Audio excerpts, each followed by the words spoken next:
नमस्कार, मी काजल आणि तुम्ही पाहत आहात NBN न्यूज। नवी मुंबई महानगरपालिकेच्या अतिक्रमण विभागाने रहदारीला अडथळा ठरणाऱ्या आणि विनापरवाना थाटलेल्या अनधिकृत हातगाड्या आणि स्टॉल विरोधात धडक कारवाई केली आहे। या कारवाई दरम्यान तब्बल 12 अनधिकृत हातगाड्या जप्त करण्यात आल्या आहेत। रस्ते आणि पदपथ पादचाऱ्यांसाठी मोकळे ठेवणे तसेच वाहतूक सुरळीत ठेवण्याच्या उद्देशाने ही मोहीम राबवण्यात आली। पाहूया या कारवाईचा हा विशेष रिपोर्ट। नवी मुंबई महानगरपालिकेच्या घनसोली विभागाच्या अतिक्रमण पथकाने अनधिकृत हातगाड्या आणि रस्त्यावर अतिक्रमण करणाऱ्या स्टॉल विरोधात धडक कारवाई केली।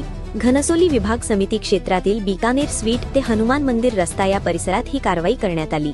मुख्य बाजारपेठ आणि वर्दळीचा रस्ता असल्याने या ठिकाणी सतत वाहतूक कोंडीची समस्या निर्माण होत होती। रस्त्यावर आणि पदपथावर अनधिकृतपणे लावण्यात आलेल्या हातगाड्या आणि स्टॉलमुळे पादचाऱ्यांनाही अडचणींचा सामना करावा लागत होता। याची दखल घेत महानगरपालिकेच्या अतिक्रमण पथकाने कारवाई करत 12 अनधिकृत हातगाड्या आणि रस्त्यावरील इतर बेकायदेशीर स्टॉल जप्त केले।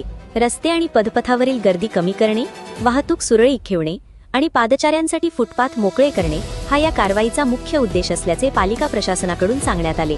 कारवाई दरम्यान कोणताही वाद किंवा कायदा सुव्यवस्थेचा प्रश्न निर्माण होऊ नये यासाठी स्थानिक पोलिसांचा मोठा बंदोबस्त तैनात करण्यात आला होता। तसेच महानगरपालिकेचे सुरक्षा रक्षक, अधिकारी आणि कर्मचारीही मोठ्या संख्येने उपस्थित होते। दरम्यान जप्त करण्यात आलेल्या हातगाड्यांवर दंडात्मक कारवाई करण्यात येणार आहे। तसेच पुन्हा याच ठिकाणी अतिक्रमण केल्यास थेट फौजदारी गुन्हे दाखल करण्याचा इशारा पालिका प्रशासनाने दिला आहे। अनधिकृत हातगाड्या आणि स्टॉलमुळे होणारी वाहतूक कोंडी तसेच पादचाऱ्यांची गैरसोय दूर करण्यासाठी नवी मुंबई महानगरपालिकेने ही धडक कारवाई केली आहे।